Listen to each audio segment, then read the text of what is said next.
Okay, so let's get going. People can join as they come along. So welcome everyone. First of all, I would like to acknowledge the Bendigo people that are the traditional custodians of this land. I would also like to pay my respects to the elders, both past, present, and extend that respect to other Aboriginal and Torres Strait Islanders who are present here today. Welcome to the 13th edition of CFRC's seminar series. Hope everyone's doing well. And it looks like New South Wales is very close to 80% full vaccination. It's like we are at like 77 as of yesterday, I think. And I'm looking forward to further ease of restrictions with that. There have been more good news recently with international travel, and it's like with the more news coming in, like it's hard not to be positive. So that being said, like so today's seminar is by Dr. Chris Martin. He's a senior research fellow with City Futures. His qualifications are in economics, law, and criminology. Chris specializes in housing research, including rental housing law, social housing policy, and in areas intersection between housing and criminal justice system, and has a long involvement with housing advocacy organizations. Today, he will be speaking about housing after prison for people with complex support needs. I'm looking forward to the talk, and over to you, Chris. Thanks, Bala. I'll try to take over the screen now.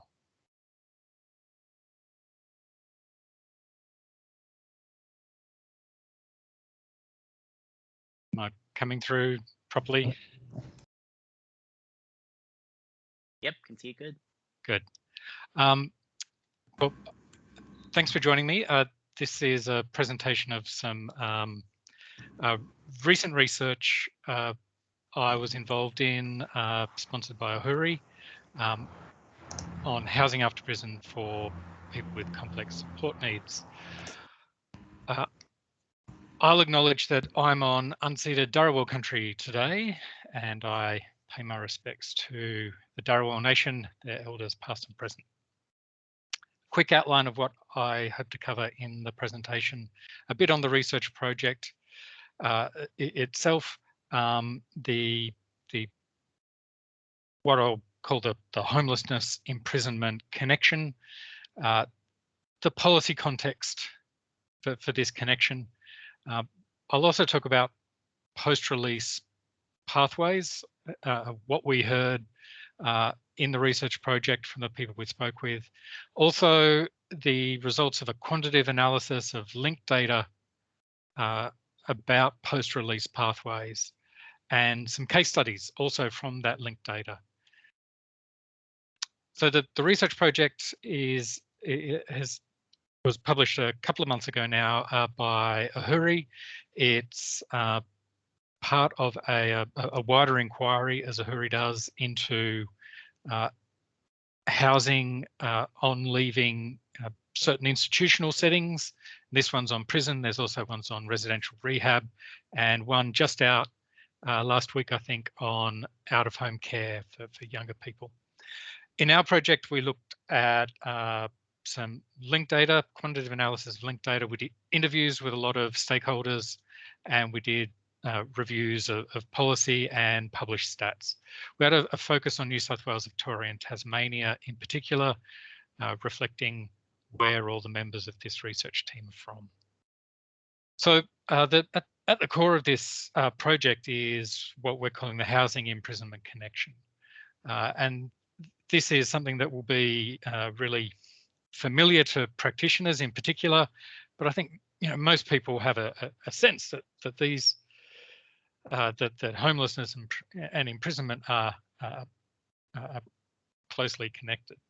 We estimated, looking through the research, we estimated in Australia about 65,000 exits from prison occur every year, and the classic metaphor for exiting prison is going home, but actually most people exiting prison either expect to be homeless or don't know where they'll be living. on the other side of the connection, on going into prison, about 33% of people going into prison have been previously homeless. Some previous research on this connection, Eileen Baldry, one of the team members from UNSW in a landmark research project 20 years ago now, found unstable housing is one of the two big predictors of reincarceration for people after prison. People in unstable housing reincarcerated at 3 times the rate of others. Also, some more recent research looking at the other side of it. Homelessness, prior imprisonment predicts homelessness. This is what's been found from the big Journeys Home research project out in Melbourne. So reflecting this established connection, homelessness, ex-prisoners are a priority group in some of the state homelessness strategies. No exits into homelessness is an objective of those strategies. We also see, as those charts on the screen there show, ex-prisoners are they're the fastest growing client group, have been for about a decade now, the fastest growing client group for specialist homelessness services.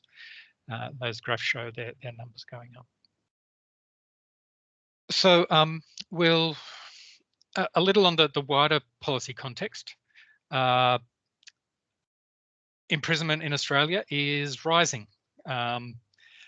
Again, that's it's shown in the charts there. Except for the COVID year we've just had, when entries into prison went down quite a lot. Rates of imprisonment, numbers in prison, and also rates of population in prison have been going up for the last decade. Interestingly, states have they do have some objectives around reducing recidivism, returns to prison, but not imprisonment rates themselves. They don't go there with their premier's priorities and other headline objectives. When we look at the published stats about prisons, they are big aggregators of disadvantage, and I've given a couple of examples relevant to the cohort we looked in this study. Really disproportionate rates of mental health conditions, illicit drug use, disability. Also, and this is not being glib about it, but also we can say 100% of people who have been in prison have been in a inherently afflictive and harmful institutional context, and that's a bit of they're not just aggregators of disadvantage. Prisons do harm in and of themselves. The wider context in homelessness. So over the last 10 years or so, homelessness policy has really been beset by uncertainty, and we saw in particularly around the time of the Rudd government a real priority given to homelessness and things like the Road Home, the National Partnership Against Homelessness, Housing First as a model of assisting people experiencing homelessness. That impetus was fairly quickly lost, though, with doubts around the continued funding, particularly under the Abbott government and subsequent governments, doubts about funding. That funding has in fact continued, but it's been a much more uncertain context for that sector. Some return to state level priority lately. That's particularly around rough sleeping, though. In relation to social housing, the social housing policy context has been one of decline, and that's the graph there that shows real per capita expenditure on social housing. That it's been on a starvation ration for decades, and it's been slowly declining ever since. Contrast that with imprisonment rates per capita, as we saw in a couple of slides ago. In the latest pandemic stimulus responses, there's been no stimulus from the Commonwealth for social housing. There has been for Victoria, but they're the bottom line in that chart there. And so their stimulus is for a sector that has had the lowest base spending of all the jurisdictions in Australia. Couple of final bits of context. Disability policy. This is something that has reformed in a big and quite fundamental way with the NDIS and person-centred funding. It's also meant that some state services that operated in this homelessness imprisonment connection space have been retrenched alongside the wider state disability services. The NDIS has acknowledged that there are barriers to access, particularly for people who have been in contact with the criminal justice system. They do have some new officers that are supposed to that are intended to open up those pathways of access. Finally, I'll mention the specific sector, the transitional or reintegration sector that specifically works with people exiting prison and reintegrating with the community. In terms of the accommodation it provides, it is tiny. So for example, in New South Wales, it's fewer than 100 beds in the whole state, whereas we have nearly 20,000 prison exits every year. It's also a sector that experiences a lot of program churns, lots of pilots that start up and stop, and then there's something else again. We are moving on to the to what we heard from stakeholders in the sector, and that includes a small group of ex-prisoners with whom we spoke in interviews for the research. So these were people, ex-prisoners, housing workers, corrective services workers, community housing, reintegration workers, disability support workers. Unanimously, they said there is a dearth of accommodation options for people coming out of prison, and that was the unanimous frustration that all of these people expressed. We heard about the reality of working in that pre-release period and the heavy workloads that corrective services officers have, and also non-government reintegration workers have. Those, as I said, there's a really small sector of transitional accommodation provided under specific programs funded by corrective services. That's really tightly rationed, and when they're planning corrective services, make sure to ration allocation to those services to the very most difficult cases. So for everyone else, really planning is often really last minute, because there's nothing to plan with, and often doesn't happen until very shortly before release. And that might be as much as a referral to housing, the public housing or the central housing register, and their emergency accommodation service. I've included a quote there from a housing officer who spoke about what can be done in this pre-release planning stage, and I used his quote in some of my other interviews as a bit of a provocation to the other stakeholders I spoke to, because he said, and it was controversial, he said, pre-planning. If we did more of it, would we get anything out of it? No, I don't think we would. In fact, he referred to a pilot where they didn't get anything out of it. And a lot of the reintegration workers I spoke to took issue with that. They said, and it's a credit to them because they sort of felt like there's always something more that we could do around pre-planning, and there's, you know, people want to get this stuff sorted, and the prisoners, when we speak to prisoners, they want to, they're taking in a lot of information. They want to plan for their release. But I give credit to the housing officer who said that we don't have anything to plan with. If we did have some real options, it might be a different story. But as it is, you're not getting any extra benefit out of it, because you might as well leave it to the last week, because it's just going to be a referral to their emergency referral service.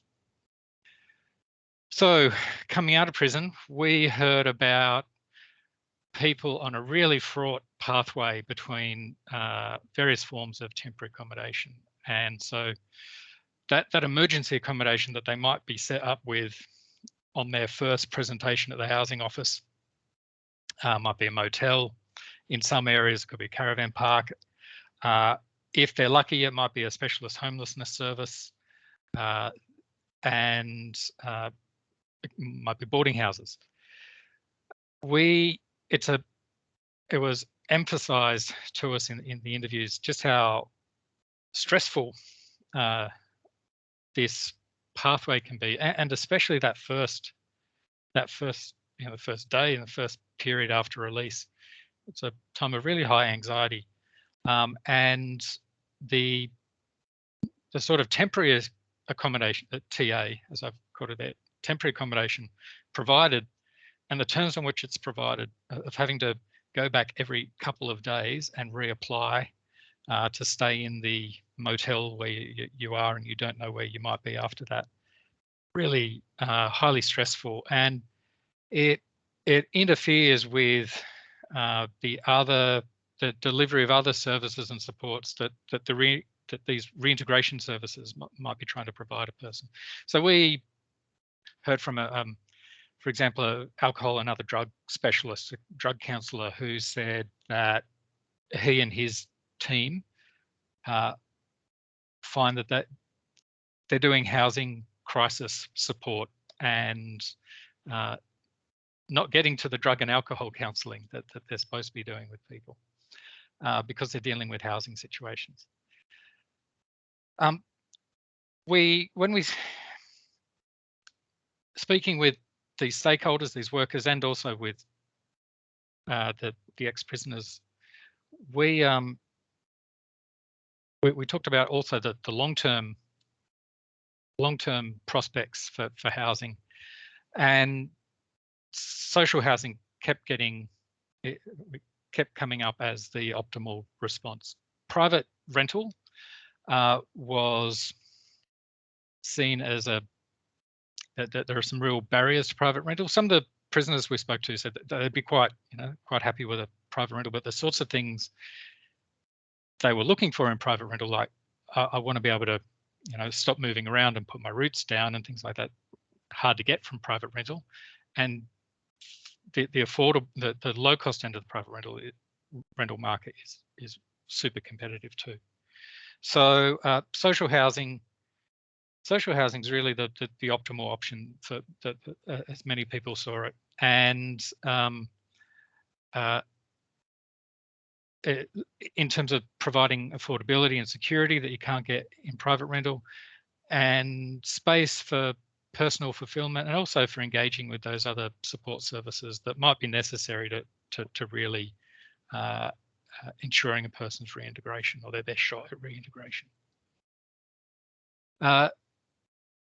Onto the linked data analysis.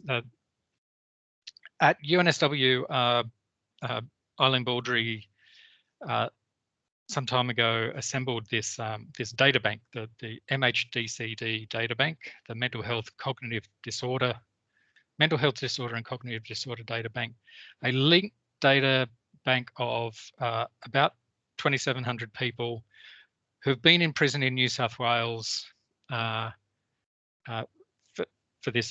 a period between 2000 and 2008.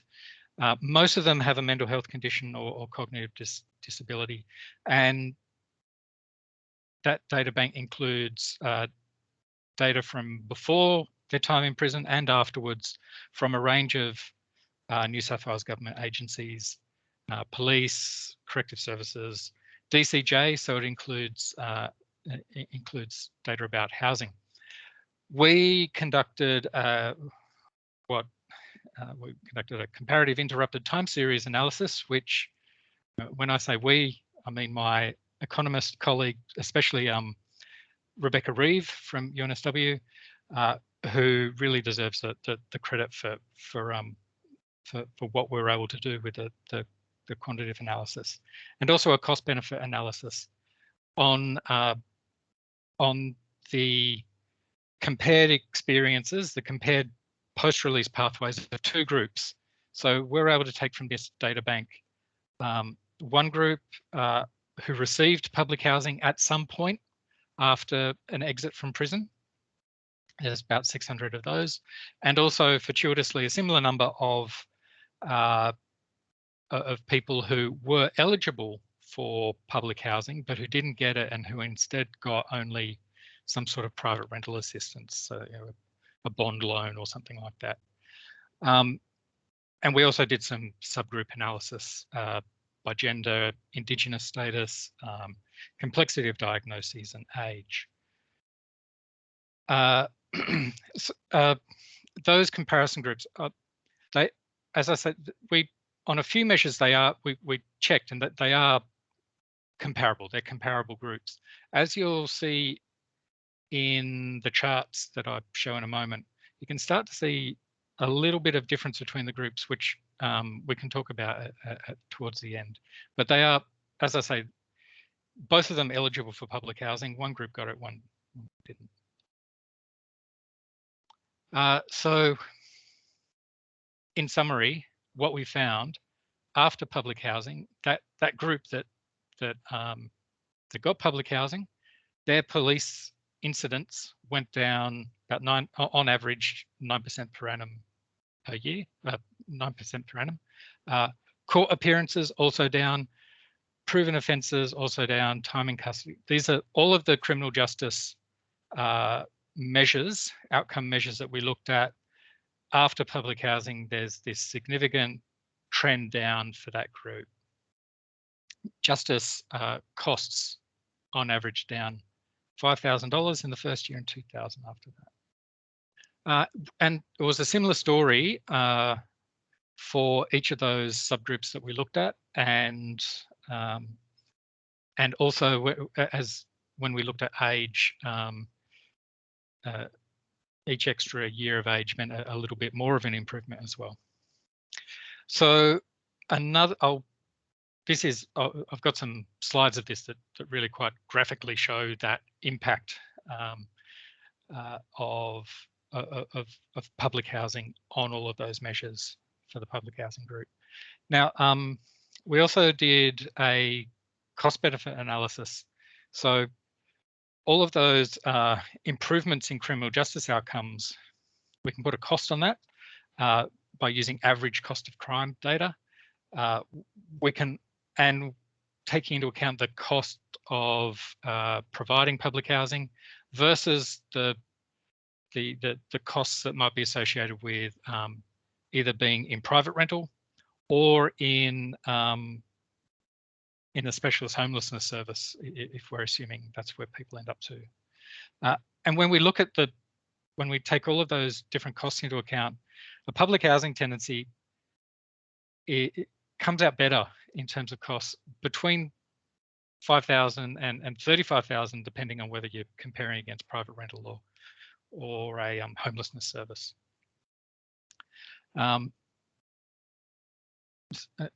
Another thing about this group, though, on average, they waited 5 years for public housing, and if they were getting in sooner, you'd expect to have an even greater cost benefit. So here are Rebecca's.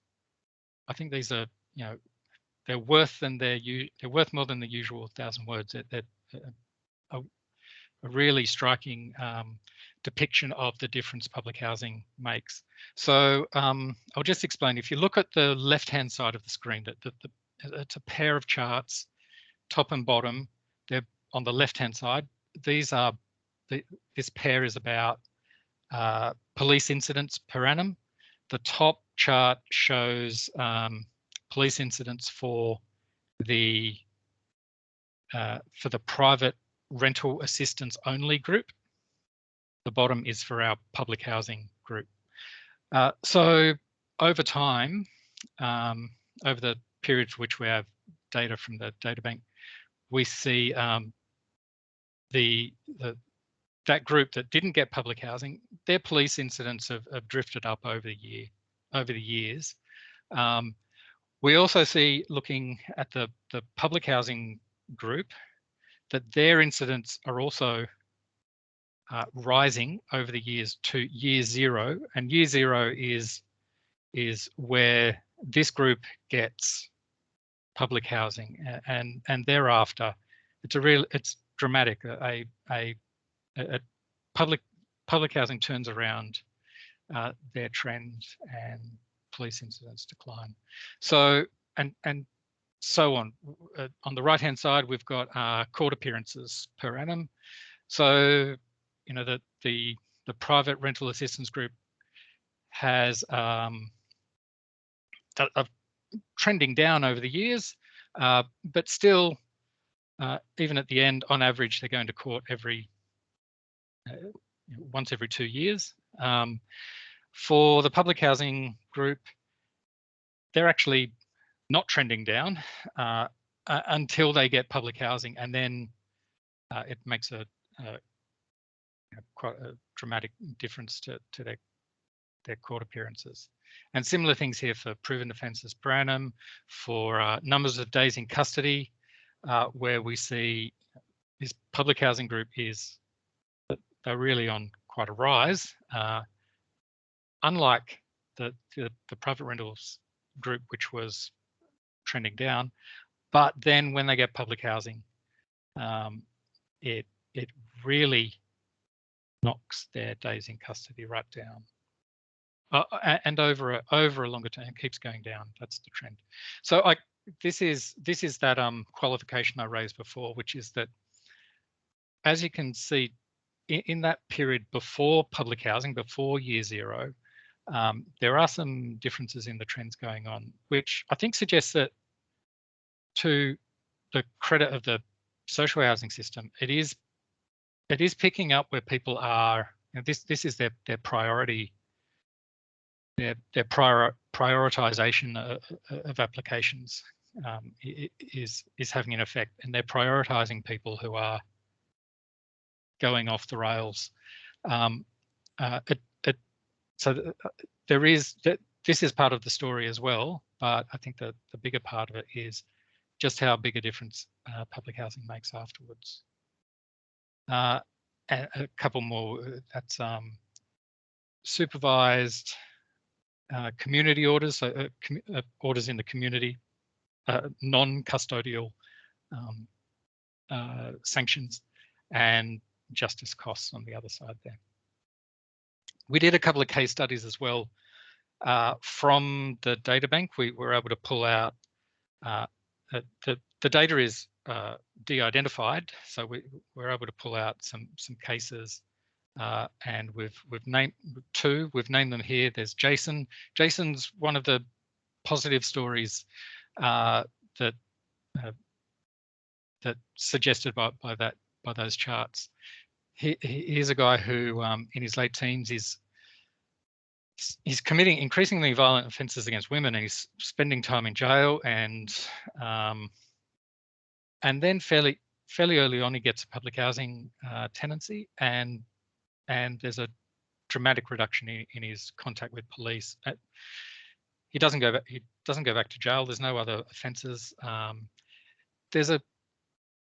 He's also he gets, let's say, he gets DSP.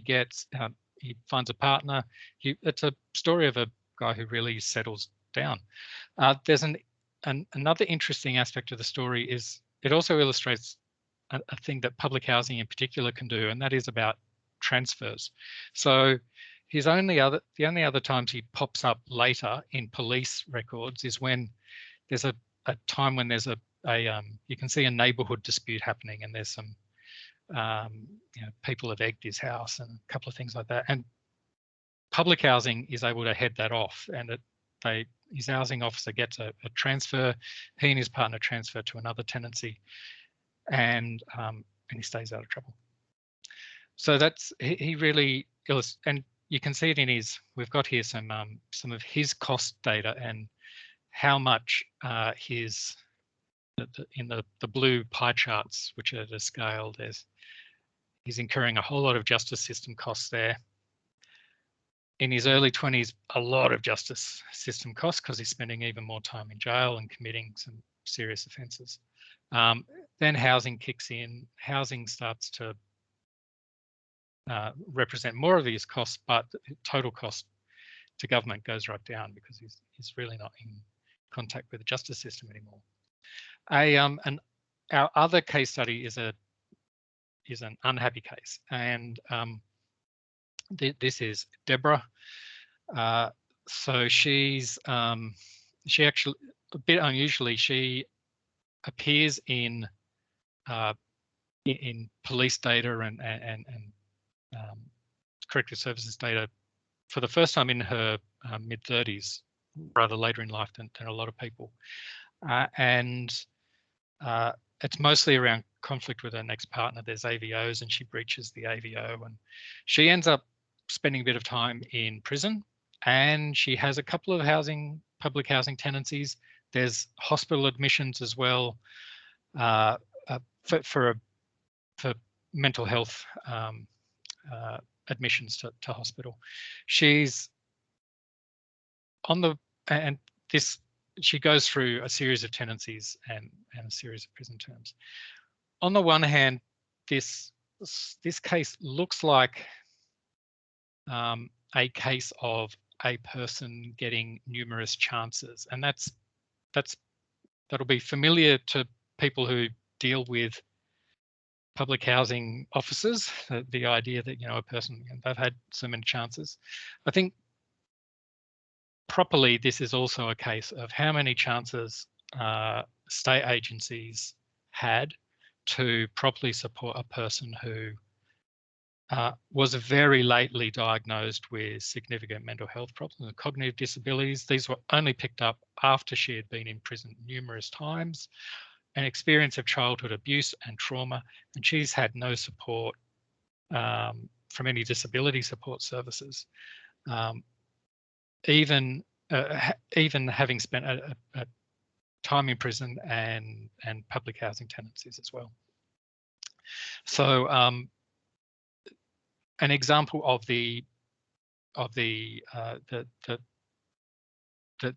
need to continue to also to support the delivery of support and some of the complicated situations in which support has to be delivered, and the complications of state government agencies responding in a cohesive way to people. So the conclusion, I think, across all of this,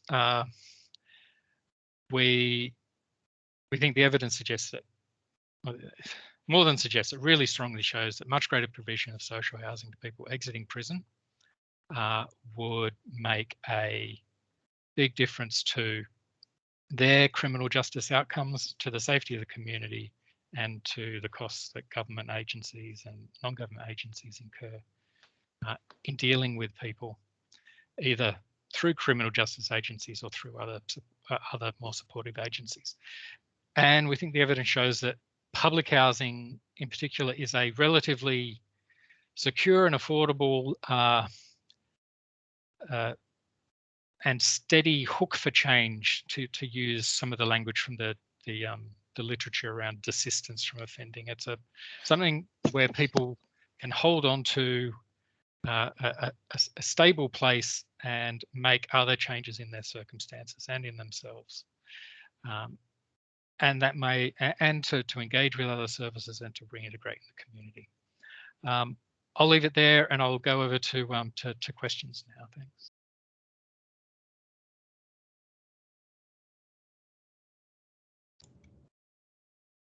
Thank you very much, Chris. That was a really interesting presentation, and I would like to open the floor for questions.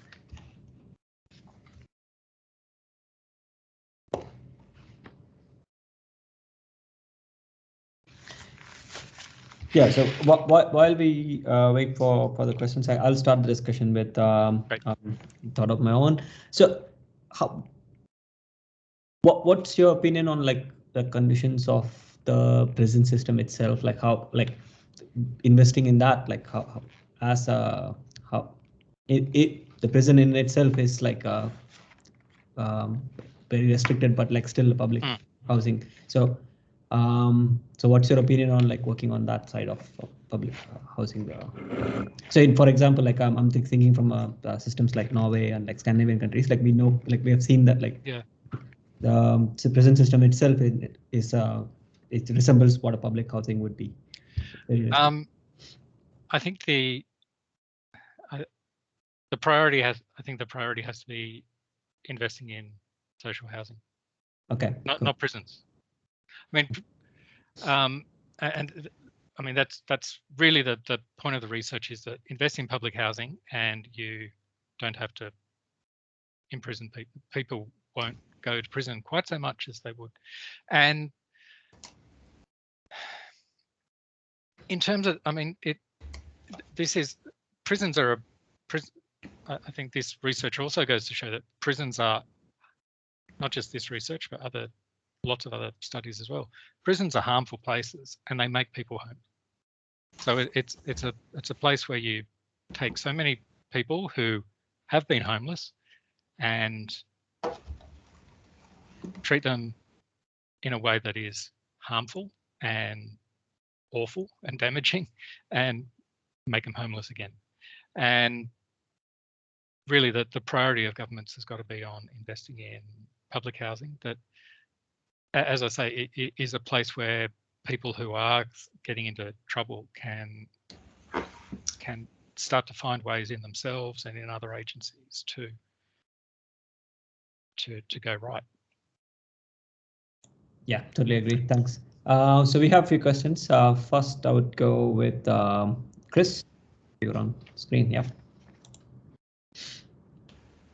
Thanks, Chris. Great presentation. And yeah, very powerful impact, the research that you've conducted there, showing the benefits of social housing. I'm just wondering, I don't know if I missed it, but are there any sort of findings or recommendations or anything coming out of the interviews about all the quantitative analysis about sort of what sort of, is there particular social housing stock that will result, I guess, in even better benefits than you know, just you know, rather than just the binary, yes, social housing, or not. We didn't get into that in the linked data analysis, and in fact, I should clarify something, and it's in the paper and in the terminology I've used, but we've looked at that linked data analysis looked at public housing and not community housing. So the reason for that is that we couldn't pick where a person had been, where a person got a community housing tenancy in that data bank. So it may be that there are people in that, what we've called the private rental assistance only group, who did in fact get a community housing tenancy at some point. There wouldn't be very many of them because community housing isn't that big, but even so, there'd be people in that comparison group who. So that's something to keep in mind. So the public housing group is really public housing. So this, in a way, this tells a good news story about public housing in particular. The research team see no reason why community housing wouldn't do the same sorts of things or realize the same sorts of benefits for people if it provided tenancies on equivalent terms like security and affordability, and they mostly do, but there are some differences. So that's one qualification. Yeah, this was but we couldn't pick up, even when we looked at public housing, we weren't picking up where properties are in a big estate or where they're dispersed, which is relevant. That is something that came up in the interviews with reintegration workers, and they were, you know, they spoke about clients who got a social housing, public housing allocation, and they were anxious for their clients about the situation they were getting into. But on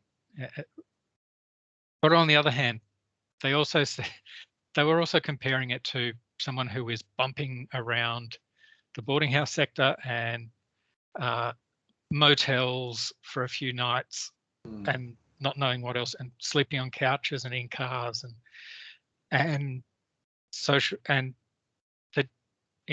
the general rule was always social housing's better than that. Much better. Yeah, and absolutely the thing that people would be going for.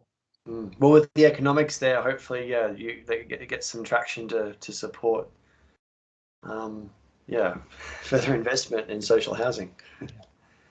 Thanks, Chris. Thanks. And so we have like quite a few questions to go. Next one, Tina. Yeah. Thank you, Chris, for your presentation. Just have a question. Have you considered like community opposition to such developments? Because as I understand, the community in a lot of council areas are quite against boarding houses, that they're worried about what kind of residents might be living in there, let alone social housing or social housing for people that were just out of prison. Yeah, you're right. In fact, there's some City Futures Research Centre research on that topic from a couple of years ago, particularly on that point, that yeah, this is something that people, that local residents do feel anxious about, and there's often pressure put on local governments. In a way, local governments, well, in a way, the planning system hasn't done itself a whole lot of, well, it's tried to do itself favours and may not have done itself favours, in that there are provisions in our planning system for social housing to go ahead with developments that are outside the normal rules, which sort of gets the fact that they've done that because of opposition, but it also probably invites more opposition, more resentment. And it raises some questions about, you know, how different, just in terms of built form, and how different social housing might begin to be if we're planning it differently. On the other hand, though, I think this sort of evidence can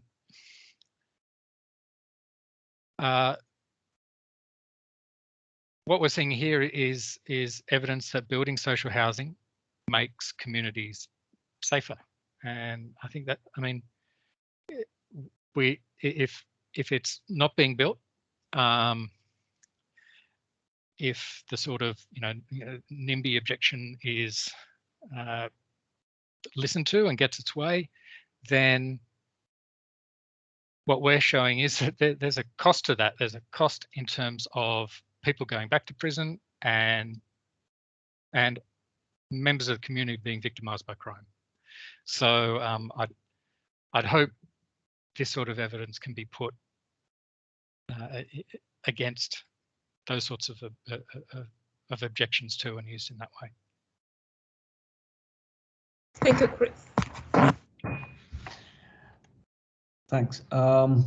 Next question is from Catherine Y. Hi, Chris. Thanks very much for your presentation. It was really interesting. I'm curious to know, you really talked about the importance of support. So I'm wondering if through your research you got a bit of an indication. I know it's really hard because people are so different, but did you get a bit of an indication of how much support, for how long support is needed to really get people settled into that not just the housing, but their community and their support networks. Yeah. I'm particularly coming from a drug and alcohol perspective. Yeah, only briefly in the interviews did we get into that. So, but I mentioned those little transitional programs and that tiny sector of transitional accommodation that's out there, and it's often the terms of that are 3 months, sometimes 6 months, and a few of them, only a very few of them, are longer than that. And the reintegration workers we spoke with, yeah, they were they'd say, that's good, but we need, people ideally should have longer and a longer time frame to it. So I mean, that's an issue around those transitional services. I guess there is people do move about, and people will want to make changes and not know exactly where they want to go, and make plans and move on. And I think that sort of thing comes up a little in Jason, like in that case with Jason, where even though private rental is supposed to be all about choice and everything, social housing, if the system had a lot more capacity, could also accommodate that in a way and allow people to make choices and transfer and still have the assurance of an affordable tenancy that's secure on their terms. So I think that's I think that's an important thing that social housing can do too. Yeah, no, that's great. Thank you very much. Thanks, Catherine. Next, we have Bill.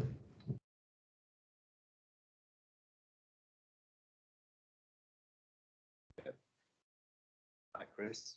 Hello, Bill. How are you? Everything all right? Yeah, look, really interesting presentation and really detailed case study work, which really forensically to understand the dynamics of those individuals, which is really the only way you can understand these sorts of things. I'm interested in the finances and the numbers you put up, which you didn't kind of dwell on very much actually. And the kind of basic question is there any way you can scale those estimates up to give some idea of the cost benefit of public housing in these contexts? I say that because for a long time people have been trying to work out the sort of cost benefits of social housing, going back 20 odd years. I remember some Judy Stubbs's work way back in Southwest Sydney, trying to put a dollar figure on why it was worth investing in social and affordable housing. Are you able to do that at all? Because that could be a really, assuming if the numbers are pretty significant. Yeah, well, there's some dollars. Part of that. Okay, go on. There's dollar figures in there, and they're presented on the basis of individuals, so that on an individual basis for an average cost for an individual. So it's we found it was that on average, the person in public housing, the person coming out of prison who gets public housing,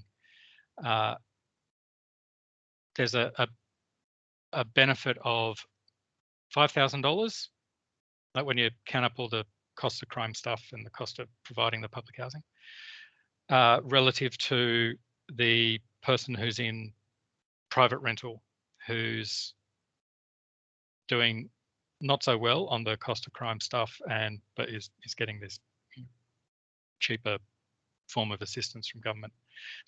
so $5,000 benefit comparing those two average persons. Is that annual or weekly or? Annual, yes, Annual. that was annual. And if the person is spending if they spend a year in a specialist homelessness service, then it's $35,000, the difference comparing their outcomes. If you're asking about how can you multiply that number by the number of people coming out of prison who get a social housing allocation, we haven't done that because we don't know.